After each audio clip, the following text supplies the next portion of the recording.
नमस्कार छात्रों, मैं विवेकानंद झा फिर से आपके समक्ष उपस्थित हूं। आप ही के संस्कृत के वर्ग दसम के संस्कृत के 8वें पाठ को लेकर के। इससे पहले मैं 7 चैप्टर आप लोगों के लिए अपलोड कर चुका हूं। काफी अच्छा रिस्पांस रहा, छात्रों ने काफी सराहा, सबने पढ़ा और लगातार रिक्वेस्ट हो रहा था। बीच में मैं 12 का कुछ ग्रामर का ये सब कंटेंट देने लगा। देना तो बहुत कुछ है आप लोगों को, बस समय का थोड़ा सा अभाव होता है। आप लोग का जो सहयोग मुझे मिल रहा है, असीम खुशी हो रही है कि मैं लगता है कि जितनी जल्दी हो सके मैं सब कुछ आप लोगों को पढ़ा लूं। लेकिन थोड़ा सा व्यस्तता है, इसी वजह से थोड़ा सा विलंब हो जा रहा है, इसके लिए सॉरी बोलूंगा। लेकिन मैं इतना भरोसा रखें कि मैं सब कुछ आप लोगों को पढ़ा जरूर दूंगा, जैसे होगा समय निकाल करके। तो आज मैं चर्चा करता हूं बिना समय जाया किए, क्योंकि लगातार आप लोगों का समय जाया नहीं करूंगा। मुझे उम्मीद है कि आप लोग सभी अपने अपने फोन में इस चैनल को सब्सक्राइब कर लिए होंगे। नाम दी ग्रेट लर्निंग पॉइंट कर दिया गया है और आप लोगों को पता ही होगा, क्योंकि ग्रेट लर्निंग पॉइंट के नाम से पहले एक चैनल था और है भी, तो एक ही नाम के 2 चैनल कंफ्यूजन ना पैदा करे आप लोगों में, इसलिए थोड़ा सा तब्दीली कर दिया, दी ग्रेट लर्निंग पॉइंट कर दिया है। सब्सक्राइब नहीं किए हो तो सब्सक्राइब कर लेंगे और अपने दोस्तों को जरूर शामिल करें, शेयर करें, जैसे कि वो भी लाभान्वित हो। अगर मैं श्रम कर रहा हूं आपके लिए तो मेरा एक ध्येय है कि आप जितने से अधिक स्टूडेंट को मैं पढ़ा सकूं, इसमें मुझे खुशी मिलती है। तो अब आज के चैप्टर की चर्चा करेंगे हम। संस्कृत की पाठ्य पुस्तक होगी, तो आप लोग खोल लीजिएगा। पुस्तक के नाम से आप लोग परिचित ही हैं, यही पीयूष, इसका 8वां पाठ कर्मवीर कथा। ये जो कथा है, ये एक ऐसे बालक की है जो अपने उत्साह से बिना किसी मदद के ऊंचे पद पर आसीन हुआ। अब देखिए इस कथा के माध्यम से समझाने के लिए क्या क्या है। पाठेऽस्मिन् समाजे दलितस्य ग्रामवासिनस्य पुरुषस्य कथा वर्तते। इस पाठ में इस पाठ में समाजे दलितस्य ग्रामवासिना, समाज के दलित समाज के एक ग्रामवासी की कथा विद्यमान है। कर्मवीर असौ निज उत्साहे विद्यां प्राप्य महत्पदं लभते। कर्मवीर अपने उत्साह से और विद्या को प्राप्त कर महान पद को प्राप्त किए। समाजे च सर्वत्र शतकृतो भवति, समाज में हर जगह अच्छे कार्यों को किए। कथाया मूल्यं वर्तते यत् निराशो न स्यात्। अब कथा से हमें यह शिक्षा मिलती है कि हमें कभी भी निराश नहीं होना चाहिए, चाहे परिस्थिति जो भी हो। भगवान अगर बहुत तकलीफ देते तो नया रास्ता खोल देते, उस रास्ते पर चल करके हम अपनी मंजिल को पा सकते। और अगर दीनहीन होकर के बैठ गए तो कुछ नहीं कर सकते। संस्कृत में एक श्लोक है, उद्यमेन ही सत्यम धिकारजान नौ मनोरथे नौ ही सुप्तस्य सिंहस्य मुखे प्रविशन्ति मृगा। अर्थात क्योंकि संस्कृत को तो समझाना पड़ेगा मुझे, इसलिए मैं समझा देता हूं कि उद्यम से कार्य की सिद्धि होती है, सिर्फ मनोरथ पालने से नहीं। आज मैं मनोरथ पाल लिया कि मैं बिल क्लिंटन की तरह अमेरिका का राष्ट्रपति बन रहा हूं, सपने में देख रहा हूं, क्या ऐसे बन जाऊं? नहीं, उस रास्ते पर चलना पड़ेगा, मुझे परिश्रम करना पड़ेगा।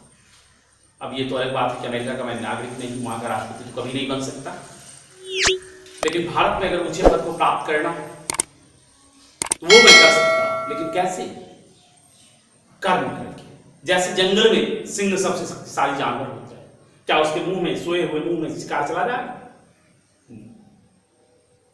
शिकार करने के उसे में निकलना पड़ता है। तो हमारे मन में बड़ी बड़ी महत्वाकांक्षाएं, इन सब को पूरा करने के लिए उद्यम करना पड़ता है, परिश्रम करना पड़ता है। तो कुछ भी संसार में दुर्लभ नहीं। एक मैथिली शरण गुप्त की पंक्ति है, नर हो न निराश करो मन को, अलभ्य न समझो किसी धन को। प्रभु ने तुझे कर दान दिया, सारी इच्छित वस्तु विधान किया। अर्थात मनुष्य योनि में जन्म लेने के बाद कभी भी मनुष्य को निराश नहीं होना चाहिए। प्रभु ने हमें शरीर से स्वस्थ बनाया है, 2 हाथ दिए, और जितनी भी आप सोच सकते हैं सारी वस्तुओं को इस संसार में दे चुके हैं, उसे आप प्राप्त करें अपने परिश्रम से। यही हमारा कर्तव्य है और भगवान भी यही प्रेरणा देते हैं। तो इस कथा का मूल्य भी यही है कि हमें कभी भी निराश नहीं होना चाहिए। अपने परिश्रम से हम सब कुछ प्राप्त कर सकते हैं। उत्साहेन सर्वं कर्तुं प्रभवेत्, उत्साह के द्वारा सभी कार्यों को किया जा सकता है। अब ये तो प्रस्तावना था। अब चैप्टर की ओर चलते हैं जिसका नाम है कर्मवीर कथा। अब ये चैप्टर शुरू होता है। अस्ति विहार राज्य दुर्गम प्राय प्रांतरे भीखंडोलानाम ग्राम। बिहार राज्य के दुर्गम क्षेत्र में एक भीखंडोला नाम का गांव था। ये क्वेश्चन पूछा जाता है, बराबर बोर्ड में पूछा जाता है। एकदम जिस पर मैं जोर देता हूं उस क्वेश्चंस को एकदम आत्मसात कर लें, उसको एकदम से कंठाग्र कर लें, क्योंकि आप प्रीवियस ईयर के क्वेश्चन को मिला के देखिएगा, वो सब ही पूछा जाता है। बिहार राज्य के दुर्गम क्षेत्र में भीखंडोला नाम का गांव था। कौन सा गांव था? भीखंडोला। निवसन्ति तत् अस्मो तत् अति निर्धना शिक्षा विहीना क्लिष्ट जीवना जना। जहां कैसे लोग रहते थे उस गांव में? शिक्षा से विहीन दुखी जीवन व्यतीत करने वाले अत्यंत गरीब लोग सब निवास करते थे। तेस्वे अन्यतमस्य जनस्य परिवारो ग्रामाद् बहिः स्थित्यां कुटया न्यायवश। उन्हीं परिवारों में गांव से बाहर एक कुटिया बनाकर एक परिवार निवास करता था। अब कुटिया कैसी थी? अगले पंक्ति में सुनिए। कुटी तु जीर्ण प्रायत्वात् परिवार जनान आपत मात्र रक्षति नौ पृष्ठे। कुटी जो थी, वो जो झोपड़ी थी, कैसी थी? तो मात्र धूप से परिवार के लोगों की रक्षा करती थी, बारिश में नहीं। मतलब एक छांव सी थी बस। बारिश होते ही सारा पानी अंदर। तो ऐसा था वो कुटी। उसमें एक परिवार रहता था। परिवार में 4 सदस्य थे।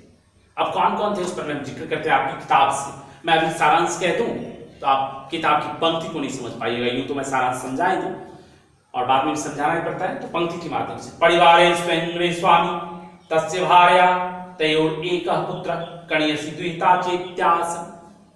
परिवार में एक गृह स्वामी यानी घर का मालिक, उसकी पत्नी, उसकी एक पुत्री और एक पुत्र, यानी 4 लोग उस परिवार में रहते थे। तस्मात् ग्रामात् कोश्रमात् दूरं प्राथमिको विद्यालयः प्रशासनेन संस्थापितः। तस्मात् ग्रामात्, उस गांव से मात्र 1 कोस की दूरी पर प्रशासन अर्थात सरकार के द्वारा एक प्राथमिक विद्यालय की स्थापना की गई। कितनी दूरी पर की गई? 1 कोस की दूरी पर की गई। तत्रैको नवीन दृष्टि संपन्न सामाजिक सामरस्यिक शिक्षक समागत। वहां नए दृष्टिकोण से संपन्न सामाजिक समरसता की भावना रखने वाले शिक्षक लोग आए। अब स्कूल खुला तो शिक्षक आए नहीं, और शिक्षक आधुनिक शिक्षक आए थे, नवीन दृष्टि से संपन्न थे। विखंडोलां द्रष्टुमागतः स्वकदाचित् खेलन्नतं दलित बालकं विलोक्य। अब नई जगह पर हम आप जाएं तो घूमने का मन करता है कि यहाँ क्या है, यहाँ के लोग कैसे हैं, जाकर के देखें। इसी क्रम में वो जो शिक्षक थे वे शिक्षक लोग वहां से भीखंडोला देखने के लिए गए। अब भीखंडोला जब देखने गए तो वहां क्या देखते हैं? सह कदाचित् खेलन दलित बालकं विलोक्य। कुछ खेलते हुए दलित बालकों को उन्होंने देखा। तस्य पातर रमणीय स्वभावेन अभिभूत। उनको बुला करके उनसे बातचीत किए। उनके रमणीय स्वभाव से अत्यंत आनंदित हुए। कौन आनंदित हुए? तो शिक्षक, क्योंकि बालकों से बातचीत की, क्योंकि उनका विद्यार्थी तो वही था। तो बुलाए, बातचीत हुई, वार्तालाप हुई। उसमें से एक के स्वभाव से बहुत ही अभिभूति, बहुत ही प्रसन्न हुई। शिक्षक बालकं एनं स्वविद्यालयं आने स्वयं शिक्षितुम् आरभत। उस बालक को अपने विद्यालय में लाए और लाकर के स्वयं उसे शिक्षा देना शुरू कर दी। अब स्वयं जब शिक्षा देना शुरू किए तो बालक भी उनके शिक्षण शैली की आकृष्टि से अत्यंत ही प्रभावित हुआ और मान लिया कि जीवन में पढ़ना ही सब कुछ। बालको तस् शिक्षण शैली आकृष्ट शिक्षा कर्म जीवन से परमागत रीति मन्यमान। उन्होंने मान लिया कि जीवन की सबसे अंतिम उत्तम गति होती है शिक्षा। शिक्षा से अच्छी कोई गति नहीं बच्चों।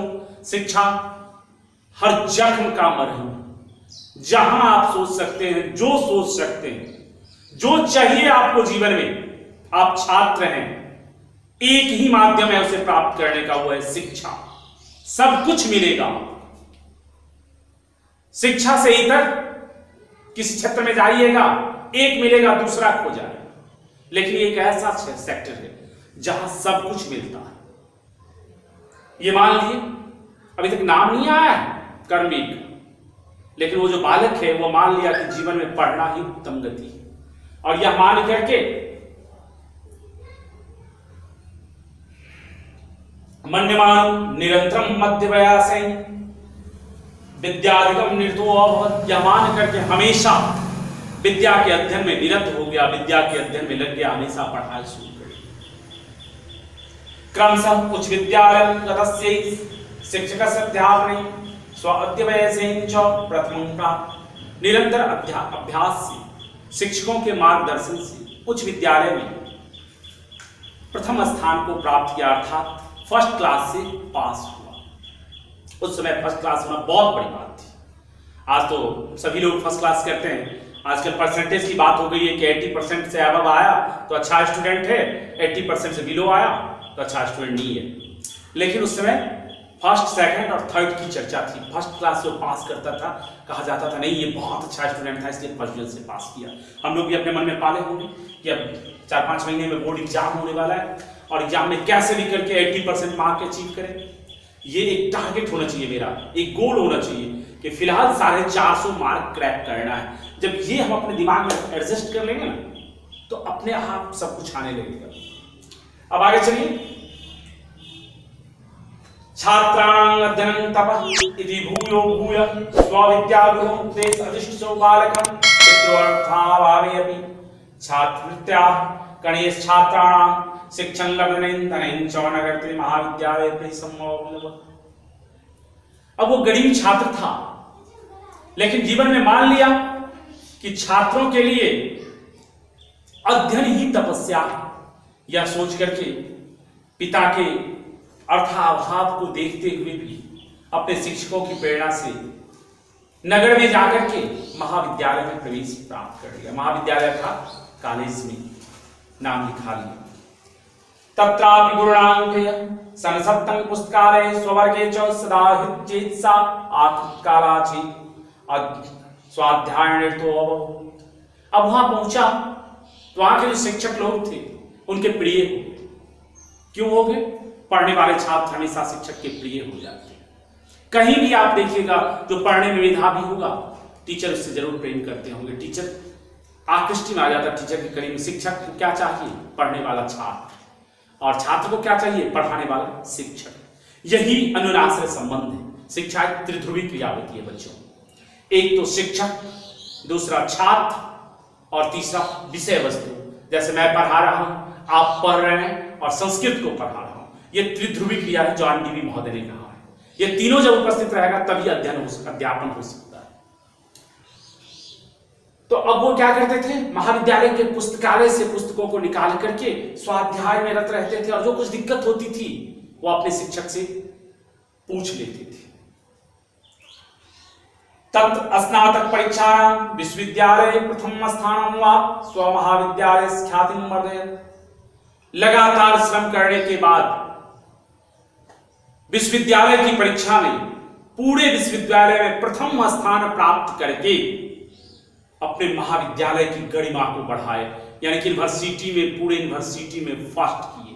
यूनिवर्सिटी का नाम, यूनिवर्सिटी का हिंदी क्या होता है? विश्वविद्यालय।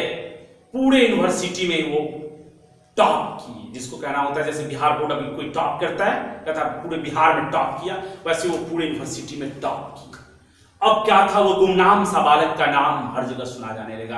आप में से कोई अगर टॉप करते हैं तो पूरा बिहार उसको जानेगा, कौन टॉप किया, फलाना लड़का टॉप किया, फलाना लड़का टॉप किया। सोचिए मन में कि कितना उत्साह होगा, और वो कुछ नहीं होगा, आपका कर्म होगा, आपका कर्तव्य होगा, आपके गुरु की प्रेरणा होगी। तो यही हुआ इनके साथ। सर्वत्र राम प्रवेश राम इति शब्द श्रूयते अस्मः नगरे विश्वविद्यालय परिसर च। अब हर जगह राम प्रवेश राम यही सुना जाने लगा। कहां? तो पूरे नगर में, पूरे विश्वविद्यालय के परिसर में एक ही नाम सुना जाने लगा। वो क्या था? राम प्रवेश राम। एक गरीब उस घर से बच्चा निकला जहां खाने की औकात नहीं थी। घर ऐसा था जो सिर्फ धूप से रक्षा कर सकता था, बारिश में नहीं। लेकिन अपने कर्म के बदौलत आज वो बच्चा हीरो बन चुका है। यूनिवर्सिटी में, पूरे नगर में, हर जगह एक ही नाम सुना जा रहा है, राम प्रवेश राम। न जानता अजानता पित्रावस विद्यारण्य प्रतिष्ठान। पिता के नाम के कारण उसे कोई नहीं जानता था, लेकिन आज विद्या के कारण पूरी दुनिया उसे जानने लगी। राम प्रवेश राम, राम प्रवेश राम। लोग जान करके आनंदित होने लगे। वर्षांतरे केंद्रीय लोक सेवा परीक्षायाम स्वाध्याय वर्ष व्यापक विषय ज्ञान च उन्नतम स्थान हुआ।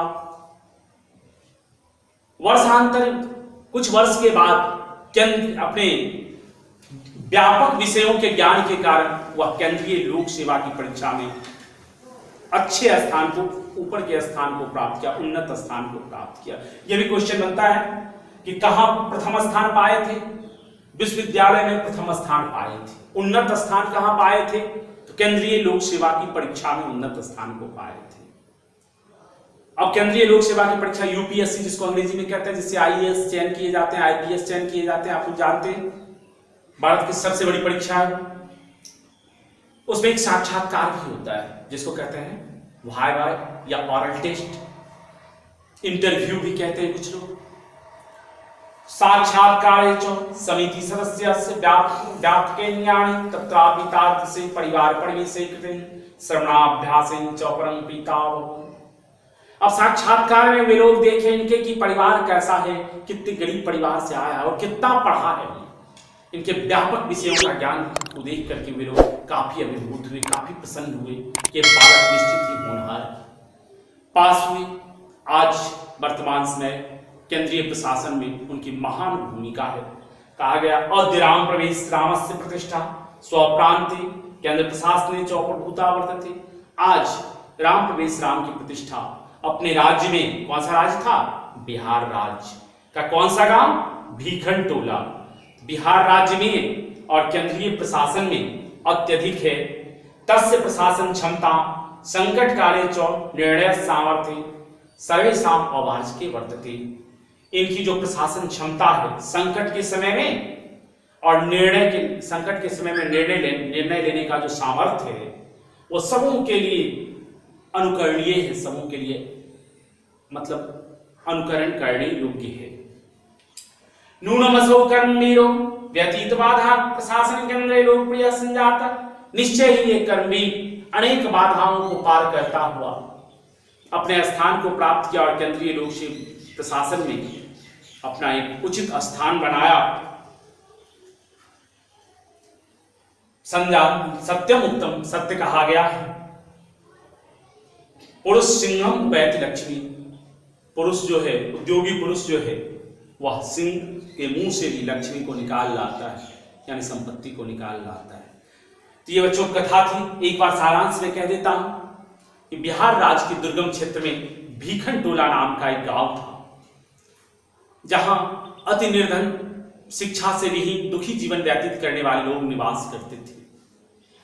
केंद्रीय मतलब सरकार के द्वारा वहां से 1 कोस की दूरी पर एक सरकारी विद्यालय की स्थापना की गई, जहां नवीन दृष्टि से संपन्न शिक्षक पढ़ाने के लिए आए। वे लोग जब भीखनटोला को देखने गए तो वहां कुछ खेलते हुए दलित बालकों को देखे। उसमें से एक को बुलाए और पूछे, उससे वो काफी प्रभावित हुए। उसे अपने विद्यालय लाकर स्वयं शिक्षा देना आरंभ किया। उनकी शिक्षण शैली से बच्चा इतना आकृष्ट हुआ कि यह मान लिया कि छात्रों के लिए पढ़ाई ही तपस्या और पढ़ाई से ही सब कुछ प्राप्त हो सकता है। और दिन रात मेहनत शुरू कर दिया। मेहनत करने के बाद उच्च विद्यालय में पहले स्थान को, विश्वविद्यालय में, पूरे विश्वविद्यालय में प्रथम स्थान को, केंद्रीय लोक सेवा की परीक्षा में उन्नत स्थान को प्राप्त किया। उनका नाम था कर्मवीर का राम प्रवेश राम। यही चैप्टर था आपका कर्मवीर का था। अब इसके क्वेश्चंस पर एक बार नजर डालते हैं। कर्मवीर कः अस्ति, पहला क्वेश्चन है कर्मवीर कौन था? तो राम प्रवेश राम। कर्मवीर कौन था? राम प्रवेश राम। याद रहेगा, पक्का याद रखना है। सामने उधर नहीं याद रखोगे तो चटकर भी लगेगा।